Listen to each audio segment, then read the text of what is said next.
Well, here we are, amigos. It's that time of the year again. We went over the best shows of the year in the last video, and now it's time to talk about the baddies. The shows that made us yawn, cringe, or cry out of despair. Now, I know in the last video I said 2023 was a good year for television, and I stand by that statement. 2023 was a much stronger year than 2022, but that doesn't mean it didn't have its stinkers. And while there may have not been as many as last year, this year's oopsies were even more baffling to me. 2023 had a lot of highs, sure, especially in the second half of the year, but the lows were very freaking low. And there are certain things I am very excited to leave in 2023 as we move on to the next year. And we're about to make that as clear as possible because, yeah, baby, it's ranking time. As always, this is my list, my opinions. You may agree, you may not, blah blah blah. It's the internet, who cares? And hey, if you have your own list of shows you couldn't stand this year, maybe I didn't mention them, I always welcome them in the comments below. It's my favorite thing to read people's takes at the end of the year. If anything, you guys will help me know what shows to avoid.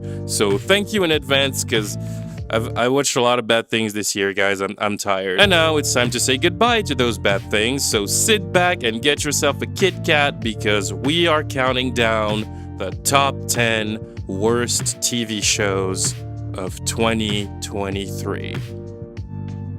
You ready? Okay, let's do this. Number 10.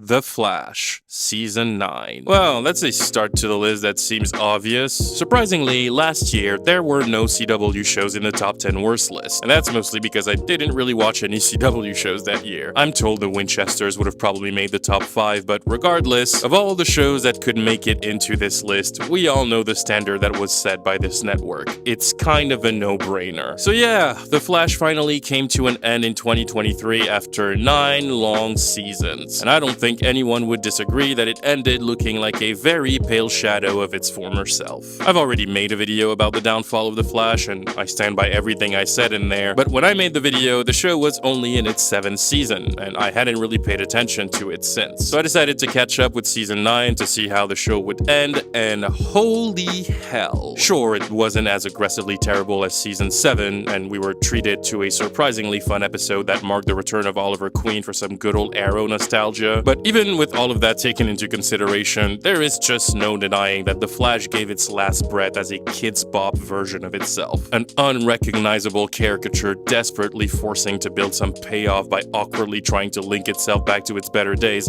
but with none of the charm or personality. The Red Death arc might not have been the worst storyline in the show, but it certainly was its most boring. The Flash truly has never felt more tired of itself than it has in those 4 episodes, and the rest of the season doesn't really make anything better. The story drags itself through the mud miserably, only to have Eddie Thawne come back out of nowhere as Cobalt Blue, who is by far one of the most unimpressive villains this show has ever given us, by the way. What a fucking snooze fest this storyline was. The villain that makes the whole show come full circle is only a bad guy because he's mad Barry stole his girlfriend, which, by the way, he didn't. And not only does the storyline make no sense, it also completely ruins the impeccable ending Eddie's character arc had in Season 1, when he literally sacrificed himself to save the world after learning to be a better man. Fucking fantastic. What was the point? And all of that is without mentioning the god-awful mess of a series finale we got out of it, a truly insulting episode of television that feels like showrunner Eric Wallace just really wanted to shit on everything good this show had to offer over the years. I had mentioned that The Flash had started to feel like it was made for preschoolers in its later seasons, but boy, does this finale double down on that notion. I don't even have the words to express how childish the show feels by Season 9, with its cheesy dialogue and with each episode needing to have a moral lesson for the characters and the audience like it's fucking Dora the Explorer. The finale brings back all of the iconic speedsters Barry had to fight through the years, only to ruin every single one of them in a boring battle sequence that is not nearly as epic as it seems to think it is. Did you know that this entire time Allegra could have destroyed the Reverse Flash in one move and and did him for good? Did you know Cecile could solo fucking Godspeed? Did you know she could fly? Well, neither did I, because she never did before the finale, and this is never explained. This season is a fucking joke, and it's especially apparent with the presence of a cast that clearly doesn't want to be there anymore. They are so out of it, it's crazy. You can tell they mentally clocked out 3 seasons ago. Everybody stopped trying. Greg Berlanti said years ago that the show would keep going for as long as Grant Gustin wanted to do it, and apparently Grant Gustin is the one that made the executive decision to put the show out of its misery, and I don't blame him. Not only because the show seemed to systematically forget that Barry was the protagonist and he hadn't been the true main character of the show since season 5, but also because by season 9, the show felt so incredibly stale and outdated that even by the CW standards, it was getting sad. Eric Wallace made it very clear during his entire time as showrunner that he did not give a fuck about the fans. He clearly had his favorite characters and he only cared about giving them a never-ending spotlight they never deserved. So that's what we got as a final season. The Go-Go Power Rangers version of The Flash for 6-year-olds that doesn't really have a real story to end, but somehow managed to disrespect everything that came before it. The Flash was never a great masterpiece of television, but it used to be charming and fun, and seeing it go out like this is just utterly disappointing. I'm glad it's over. Let's move on. Number 9. Obsession. Netflix is known for its very unsubtle attempts at milking content out of horny people, and you gotta give it to them, they've been pretty smart about it. Making cheap, barely written erotic thrillers full of sex and marketing them as big event movies or shows has been a very effective technique for them to get eyeballs on their platform. With abysmal projects like Fatal Affair, You Get Me, Deadly Illusions, Amar, or the recently cancelled Sex Life, I would be inclined to say Netflix knows what it's doing. None of these projects are good, but they don't need to be. Sex sells, and that's the only thing they're capitalizing on here. I mean, hell, they managed to make a whole trilogy out of 365 days, and these movies might have been memes for just how atrocious they objectively were, but let's not forget they were also massive successes for the platform because people actually watched them every time. And this year, we got what was probably the most laughable of them all. I clicked play on this show without knowing what I was getting into, and my god was I punished for that. Obsession is a 4-episode limited series about a rich surgeon named William who starts having a very intense secret affair with his son's fiancée, who is like 20 years younger than him. Should I even continue? The show attempts to have this weird air of, well, obsession between the two, where you start to wonder who really has the power in the relationship, which would be a good idea if they did anything to get you to give a fuck. The thriller aspect of the show is so egregiously bad that I seriously wonder what the writers were thinking. I mean, apparently this was adapted from a book, and I have no idea if that's good, but regardless, this show fails at being interesting, it fails at being sexy, and it fails miserably at being suspenseful. Oh, and I should add that Obsession should probably be given the award for the most random death scene of all time. There's a character that dies accidentally towards the end of the show, and the way it happens is so fucking funny because it comes out of nowhere in a desperate attempt to raise the stakes of a story that takes itself way too seriously. And aside from having one of the cringiest plots I've seen recently, with some of the dumbest characters this year had to offer wasted on a solid cast it didn't deserve, Obsession's biggest crime as a show is simply that it is unbelievably boring. It's not even bad in a way where you can laugh at it like you would with 365 days. It's just bad in a way that, in my opinion, is way too noticeable for a genre that is mediocre by design. Like 50 Shades of Grey is fucking Shakespeare next to this, and just like 50 Shades of Grey, Obsession cannot do justice to the actors headlining the story. Charlie Murphy from Peaky Blinders is a really talented actress who has fallen into the Lucy Hale curse of apparently having the worst agents and always ending up in the worst projects. From Obsession to Deadline or the stupid Halo series that made the top 10 worst list last year, she really has not gotten a real chance to shine in the last few years. Here, she's completely wasted on one of the most underwritten and uninteresting villains of the year, and I could say the same for Richard Armitage, who is mostly known for his role in The Hobbit and for voicing Trevor Belmont in Castlevania. But the most insulting of them all is easily the show making a complete waste out of Indira Varma, an absolute powerhouse of an actress who you'll probably recognize from Game of Thrones. She gives Obsession a performance it does not deserve, and I felt so frustrated excited watching her in this show because she deserves so much more. Even if you don't care about your story being bad because of the nature of its genre, there are still some limits, and Obsession did not respect any of them. And if you're gonna be that bad, at least have the decency of being funny. Thank you. Next. Number 8. Secret Invasion. It's almost too easy to put this thing in here because duh, obviously. I don't think I need to give anyone a crash course on how bad the Marvel Cinematic Universe has become. I've talked about it before ad nauseum. Thousands of people have talked about it as well. It's been a very hot topic this year, and for good reason. The absolute free fall of the quality of MCU projects is a phenomenon that is hitting hard, but in a way we've rarely seen before, and I think there is no greater example to illustrate that free fall than the massive, colossal disaster that was 2023's Secret Invasion. A show that, for the record, I was really excited about. Like seriously, I was pumped when this show was announced, not only because it has the title of an iconic Marvel comic with a mind-bending story that is beloved by fans, but also because of the cast attached to the series. We got Sam Jackson back as Nick Fury in the main role this time, Kobe Smulders as Maria Hill, a very underrated and underused character in my opinion, Ben Mendelsohn, Don Cheadle, Olivia Colman, like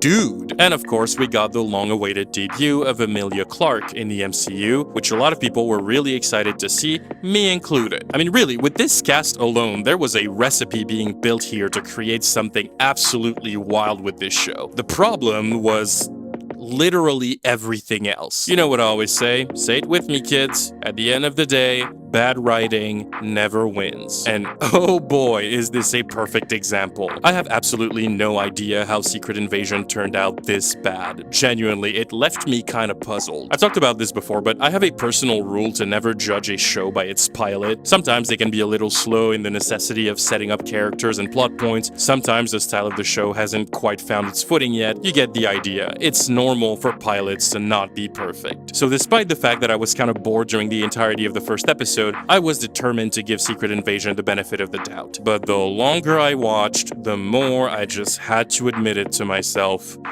This show fucking sucks. But in a way that's like kind of insulting. This show feels so incredibly uninspired and so awkwardly put together that it just rubbed me the wrong way. It's like Marvel Studios is not even trying to hide the fact that they just want money anymore. Like they're not even going to pretend they're actually trying to tell a story that's worthwhile. There's no effort put into it. This show feels like it was made by a bunch of suits who just shrugged and said, whatever, it's Marvel, people will watch, and then they just had a random intern write a script in 2 days. It just feels like spitting in the audience's face. Secret Invasion is the MCU at its most lifeless. Along with Ant-Man and the Wasp, Quantumania, and Thor Love and Thunder, this is the most clinically dead this cinematic universe has ever been. And the worst part of it is, despite the fact that this entire show is only 6 episodes long, I somehow found myself incapable of finishing it. I just couldn't do it. It seemed like too much of an effort, and that's coming from someone who has sat through 3 seasons of Emily in Paris. This is probably the most embarrassing project Marvel has put out since they started the MCU. It will take me a very long time to wrap my head around how bad this turned out to be. I tapped out of Secret Invasion in the middle of episode 4, and I never looked back. I need a break. You know what? While I recover from my own disappointment, let's take a quick moment to thank today's sponsor, Skillshare. Skillshare is a massive online community where you can learn pretty much anything you want. Like, really, anything. A lot of you guys send me DMs asking me about my editing or about my directing on music videos, and let me tell you, Skillshare is exactly where you want to go for that. The best way I can describe it is, Skillshare is basically an infinite pool of knowledge. There are literally thousands of really interesting classes for curious and creative people about pretty much anything you would like to explore or any goal you would like to reach. You want to learn about illustration? They got it. Web development? They got it. Social media management? They got it. You want to figure out how to write a good script? Well, there's a class for that too. Like anything you can think of it's there. Personally, one of my big goals this year was the goal of achieving a better work-life balance, because work has become a very, very large part of my existence,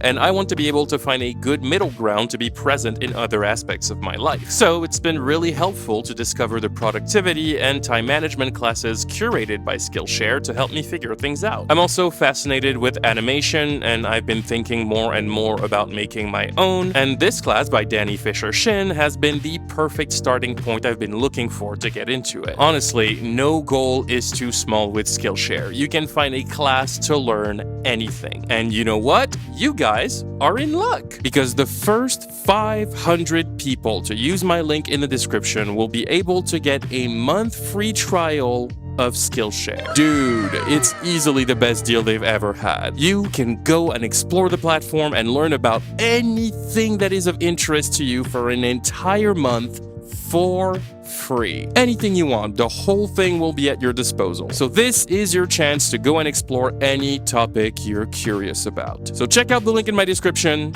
join Skillshare, and start learning. Thank you so much to Skillshare for sponsoring this video. You guys are the best, and let's get back to the video. And we are moving on to number 7.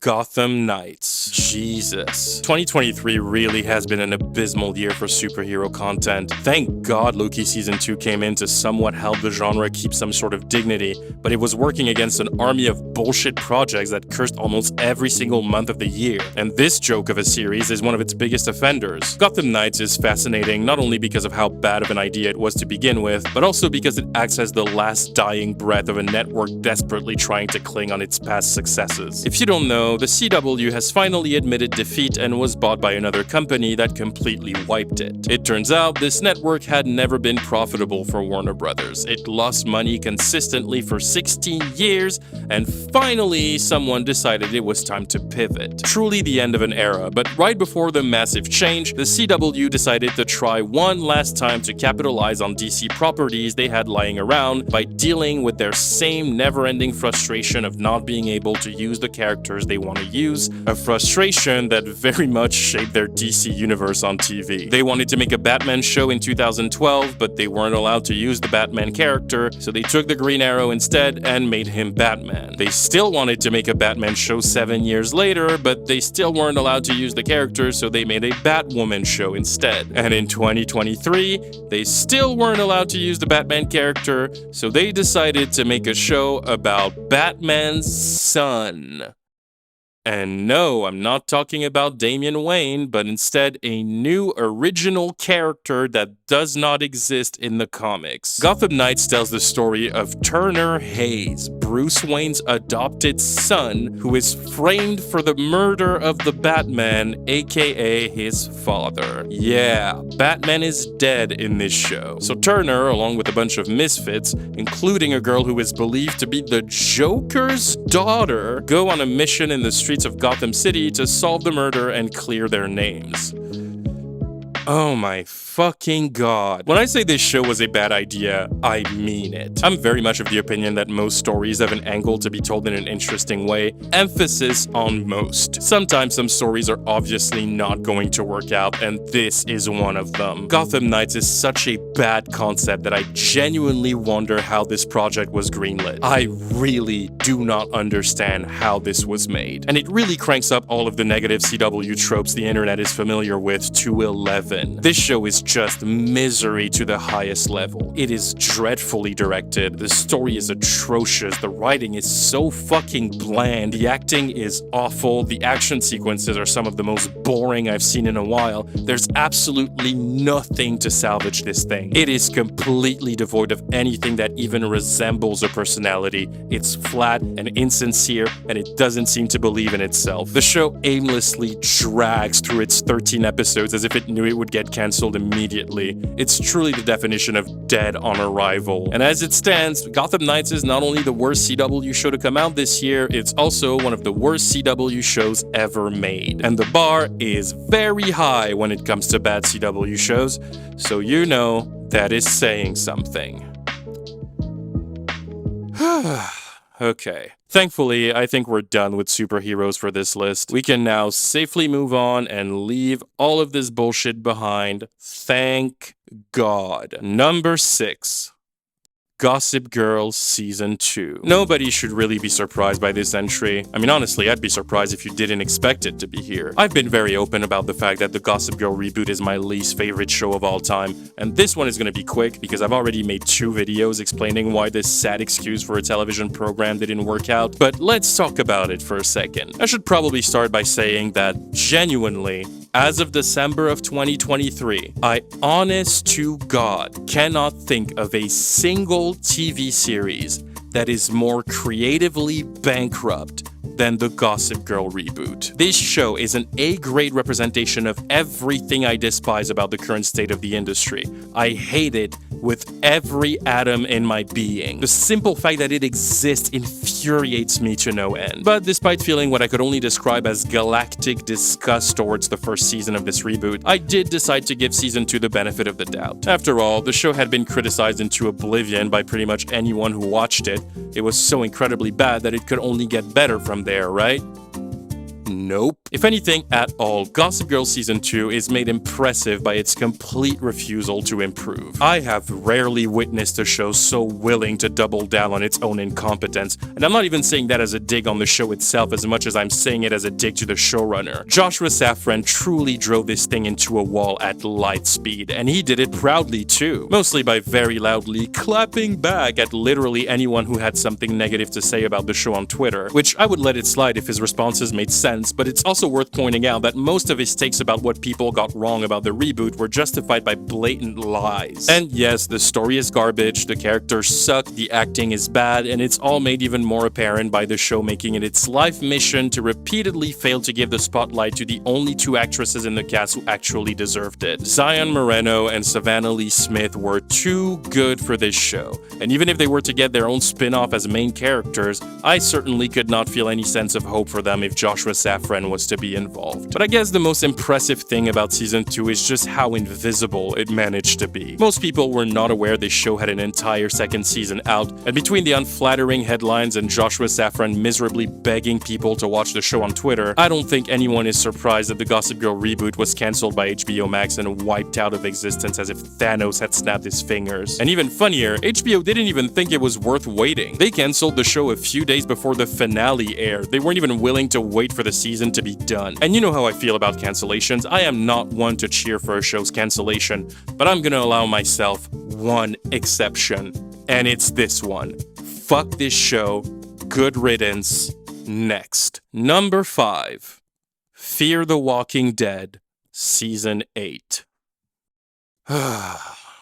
Ever since I made my video about The Walking Dead earlier this year, I've been getting hundreds of messages from people wanting me to cover its spin-off Fear the Walking Dead. In my video, I briefly mentioned that I tapped out of the spin-off halfway through its second season, and the main argument I was given to get back into it was, quote, the show transforms after season 3. And I guess people wanted to have my opinion on it. And I wasn't gonna do it, but then I remembered the show was coming up with its final season in 2023, and I'm always curious to see how shows are gonna end, so I decided to catch up with the end of season 7 and then watch season 8. This is the stupidest decision I've made all year. Fear the Walking Dead is essentially a melting pot of ideas to try things out with the Walking Dead universe. In other words, it's a show that just throws a bit of everything at the wall, hoping that something sticks. It just does whatever, just because. Somewhere along the line, I guess the show lost its direction, so it just kept awkwardly egging on like its parent series, and fuck me, what a terrible ride it was to get back on. Watching this show so desperately trying to make itself interesting again grew to become about as boring as watching Doja Cat insulting her own fans for the millionth time. It might look like you're going somewhere at first, but it gets very old very quickly, and I just feel embarrassed for you after a while. And for a final season, Fear the Walking Dead Season 8 is surprisingly aimless. This is the perfect example of a show that's only ending because the network said so, not because it actually reached a natural ending point. I mean, hell, this show should have probably reached its end in season 3. I don't know what the point of it was past that line. I went into season 8 with no idea what to look forward to, and while I expected it to be bad, I didn't expect this. Fear the Walking Dead's final season is borderline unwatchable, which is surprising to me because it's apparently not even the worst season of the show. Watching Morgan go once again through the exact same repetitive storyline he has been going through for almost 15 years of television is just so redundant that it's almost funny. Morgan is a pacifist. He doesn't want to kill people, but then something horrible happens and he gets pissed off, so he decides he's gonna kill everybody. But then he's terrified at what he's becoming, so he decides that killing is bad and he chooses to be a pacifist. But then something horrible happens and he gets pissed off and he decides he's gonna kill everyone, and then he starts thinking there might be another way, so he decides to become a pacifist. You get the gist. He's been going through the same arc over and over and over again for a dozen of seasons, over 2 different shows. It was bad enough that they kicked Morgan out of The Walking Dead so that he could randomly become the protagonist of this failing spin-off halfway through its run. But the fact that there literally was no real idea behind it, and that the writers chose to lazily repeat his arc from the previous show, is the part that's truly baffling to me. The plot of this show got so ridiculous over time that I don't even know what to make of it. It's like the writers spent the whole run desperately trying to get the show a personality that never materialized. Here's a Western take on The Walking Dead. That's not working. Okay, now we're making it a documentary-style drama. No? What about a war movie? Oh man, that's not working either. Okay, here's a nuclear apocalypse in the middle of your zombie apocalypse. What the fuck is this show? Who is this for? There is no reason for it to be that bad, and after what you did with the original series, you can't blame this fandom for deserting you the way it did. At this point, you're literally asking for it. So congratulations, Fear, you accomplished nothing. Number 4.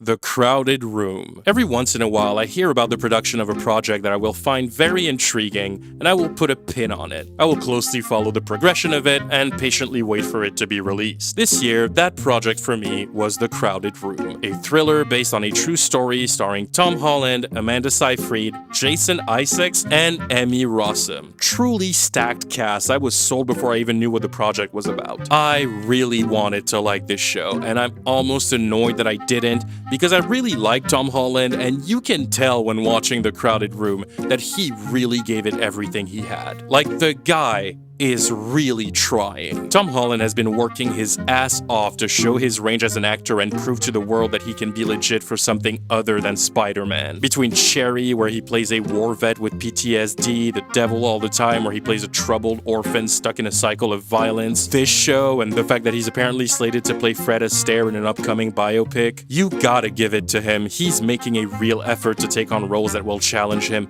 and even though it hasn't really worked in his favor yet, I respect that discipline. And The Crowded Room is easily his most daring project yet. This is truly Tom Holland like you've never seen him before, and he is at the height of his craft as an actor in it. He's really good. Unfortunately, his insurmountable amount of effort is completely wasted on what is essentially the emptiest project of his career. The Crowded Room is a sleep-inducing thriller with no bones that spends its entire runtime running in circles with nowhere to go. And I would almost forgive it if it wasn't for the fact that it is also unbearably pretentious. This show really presents itself as prestige television. It thinks it is so much more important than it actually is, as if it was made to win awards, but the reality of it is that it's slow, boring, kinda stupid, and it never finds an interesting way to justify its enormous 10-hour runtime. You know that phrase people say, this could have been an email? This is how I feel about this show. This could have been a 2-hour movie. There is no reason why this thing needed to be a 10-episode series, especially when you see how lazy it is at treating its own subject matter. Because yeah, spoiler alert, this is a show about mental illness, but that's almost not worth mentioning because it is so fucking bad at treating that topic that I don't think it even deserves to be pointed out. The only thing this show truly accomplished was making TikTok lose its fucking mind over Spider-Man having a gay sex scene. Quite the opposite outcome he expected from this, I'm sure. God, I feel bad for this guy. If you haven't seen his interviews where he talks about the show, Tom Holland was very passionate about The Crowded Room, to the point where his mental health was kind of affected during the making of it. He reportedly had a pretty dark time shooting this series, so much so that he announced during the press tour that he was officially taking a 1-year break from acting. So you can imagine how it feels to have that much effort be met with a universal shrug. He's been really open about how gutted he is that people hated the show so much. It really profoundly hurt him. But as much as I respect his dedication to this project, I just cannot defend this show. It is fucking lame. It seems like most people have already forgotten about it, and I think that's perfectly fine. If all your prestige TV endeavor has to offer is a viral TikTok moment that was relevant for about 72 hours, maybe you don't deserve to be remembered. Goodbye.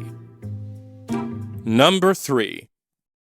Citadel. This is the last-minute addition to the list because I flat out forgot this show existed the entire time I've been working on this video. And when I remembered it did, it seemed so distant in my brain that I was convinced it came out like 3 years ago. But no. It didn't. Citadel came out at the end of April, and the only reason why I don't remember anything about it is simply because it's the most forgettable show of the year. And a massive failure for Amazon Prime, who reportedly gave this show a $300 million budget for some reason, making it the second most expensive television show of all time. They really banked on this thing to be a massive success, which is only made obvious by the fact that the Russo brothers were brought on as executive producers. A seriously bad move if you ask me, since 95% of the projects they've been involved in since they made Avengers Endgame have been mediocre at best, aside maybe from the series From and the fact that they produced Everything Everywhere All at Once. I'll give them that, but it doesn't excuse this bullshit though. Citadel is a boring mess of a spy thriller starring Richard Madden and Priyanka Chopra that is about as generic and tedious as any shitty spy thriller from the 2000s that nobody remembers. It's the Ballistic Ecks vs. Sever of television,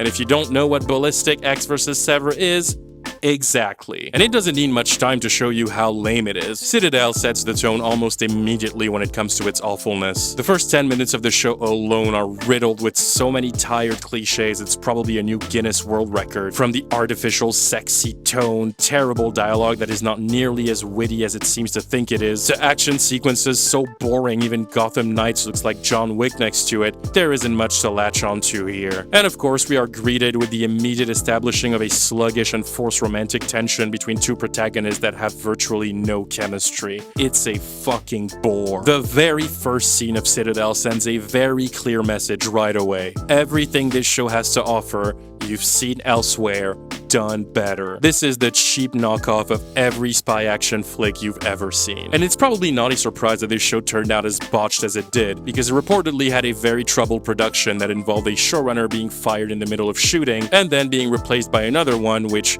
came with what's been described as extensive reshoots. Long story short, a huge chunk of what had already been shot was thrown out, rewritten, and reshot, which resulted in the budget of the show being severely inflated and the originally 8-episode season being reduced to only 6 episodes. All of that to get this shit. That's a whole lot of effort for a whole lot of nothing. Despite everyone writing off the show as being mostly a boring drag, an opinion I firmly agree with, by the way, it seems like it brought enough numbers for Amazon to justify renewing it for a second season, and I already have a difficult time imagining how it could possibly be successful after how quickly season 1 lost the interest of audiences. And all I can say is, I cannot wait to never fucking watch it.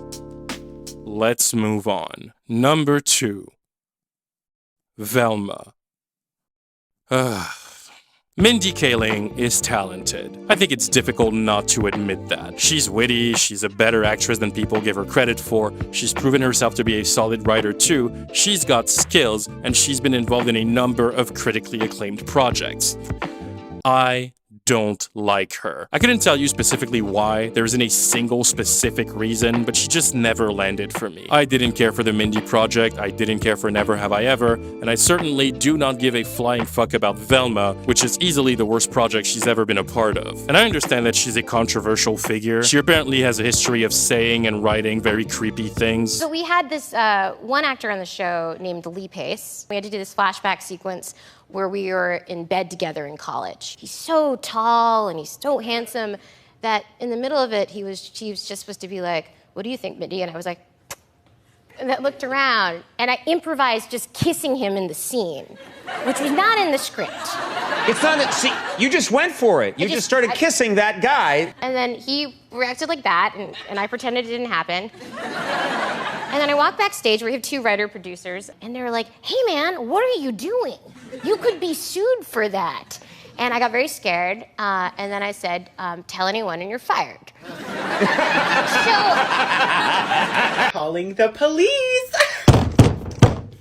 Hello? And from what I understand, she's especially controversial to people of similar origins who often criticize her for reducing their cultural heritage to shameful stereotypes. Now, I don't have the authority or the street cred to speak on that, but all I can say is, if that is the image you have of Mindy Kaling, Velma is not going to help her win you over. Not even a little bit. I don't think I need to introduce this show, but for the 6 of you that haven't heard of it yet, Velma is a new edgy adaptation of the characters from the world of Scooby-Doo. Reimagined here as a cartoon sitcom for adults, and it is a disaster of an unspoken scale. It stars Mindy Kaling as this new version of Velma, who is basically a cheap ripoff of Daria that clearly doesn't understand why Daria was funny. The series has 10 episodes, but it took way less than that for people to be genuinely offended by its misguided nonsense. Now, contrary to popular belief, Mindy Kaling did not write this show. She didn't even produce it like she does most of her projects now. She only voiced the main character, which was a big surprise and a question mark to me because all of the hate the show received since it came out has been directed at her. And I'm not saying she's not deserving of any criticism, but I'm saying she maybe got a little too much of the heat. This embarrassment of a show was actually created by Charlie Grandy, and while the name might not ring a bell to most people, he's not just anyone. He was a writer and executive producer on The Office, Saturday Night Live, and surprise, surprise,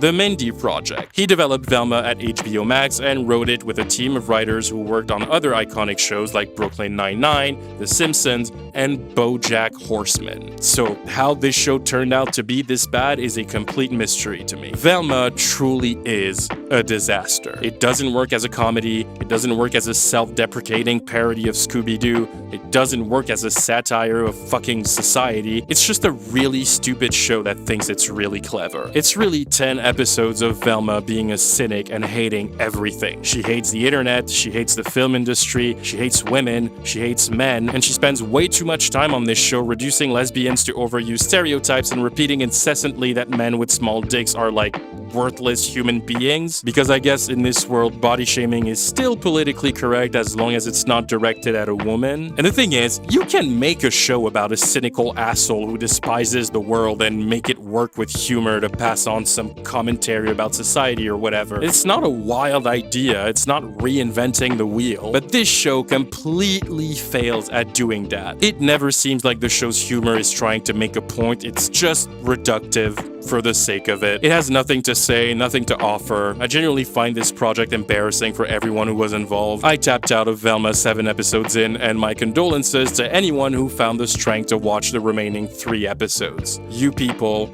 are truly made of steel. Alright. Before we move on to number 1, I would like to share with you some quick honorable mentions, or I should say dishonorable mentions. Shows that almost made the list and probably were in the list at some points in the year, but didn't quite get there because somehow I found worse. Let's get through them rapid fire. Fubar was Arnold Schwarzenegger's big TV debut, and it was really bad. I blame myself for the bad experience though, because the trailer really should have been enough for me not to watch it. Mayfair Witches was a boring drag that I found surprisingly underwhelming, which is saying something given the fact that I haven't even read the books. True Lies was fucking bullshit and I'm so tired of TV reboots. Rabbit Hole was the confirmation that Kiefer Sutherland is desperate to relive the glory days of 24, and also the confirmation that that's never gonna happen. The Mandalorian Season 3 hurt my feelings and I took it very personally. The more I think about this season, the less I like it, and I did not like it to begin with. National Treasure: Edge of History. No. And to close it out, we have And Just Like That Season 2. Be honest, did you even know there was a second season that came out this year? It probably would have made the list, but after 3 episodes I decided I valued my life enough not to finish it. And that's it in terms of honorable mentions. Not too many this year. Like I said, 2023 was mostly pretty good, but now that that's done and out of the way, it is time to move on to number 1. The Idol. Well, here's a not surprising surprise. Did anyone seriously consider any other show in the top spot? It's honestly the most predictable number 1 ever. This is the second year in a row that a show made by Sam Levinson makes it into the top 10 worst list. The man is just an absolute machine to pump out high-budget garbage for HBO, and his latest project is easily the most baffling of them all. So yeah, at the surprise of literally nobody, The Idol closes this year with the shit crown. I'm not gonna go into it too much here because I already made made an hour-long video about the entire show when it finished airing. Go watch it if you haven't, it's one of my favorite videos I've ever made. But since it's number one, I think it's worth giving it a second round of thoughts months after its miserable crawl to the finish line. Because for a show that had this interesting of a concept and such a stellar cast, if anything, The Idol is only a spectacular demonstration of how uninspired Sam Levinson is. And that's without even mentioning that the one thing I like about his work, his impeccable aesthetics, have been under massive scrutiny over the last couple of years because he apparently stole that too. And that's what I find so entertaining about this mockery of a show. After the disaster that was Euphoria Season 2, The Idol confirmed out loud what everybody had been starting to think quietly. Sam Levinson has nothing. He's not a good storyteller, he's not a good writer, he's not a good filmmaker, he doesn't have anything to show for. Euphoria Season 1 was a fluke and it's the only one he'll ever have. Call it beginner's luck. I am so tired of his endless praising of his own work, referring to it as visionary and important, tooting his own horn every time he gets a chance as if he didn't make a career out of sexualizing victims of abuse while framing it as female empowerment. He's a fucking plague, I can't stand him. And The Weeknd's not immune to this either. Don't worry, I didn't forget about him. I really like Abel, I'm a huge fan of his music and I genuinely believe his discography is deserving of all the respect it's garnered. He is an artist through and through. There are very few acts out there who have managed to create an artistic universe as unique and accomplished as his. But I also think it would be dishonest for anyone not to admit that his involvement with The Idol has forever tarnished his image. As big of a fan as I am, I just can't look at him the same. And it's not about his impressively unimpressive performance as stage roast as much as it is about all the behind-the-scenes stories that came out before the show started airing, essentially exposing him as a bit of a crybaby who couldn't stand that his character got less attention than a woman. Add to that his insanely embarrassing response to anyone who dared to criticize the show on Twitter,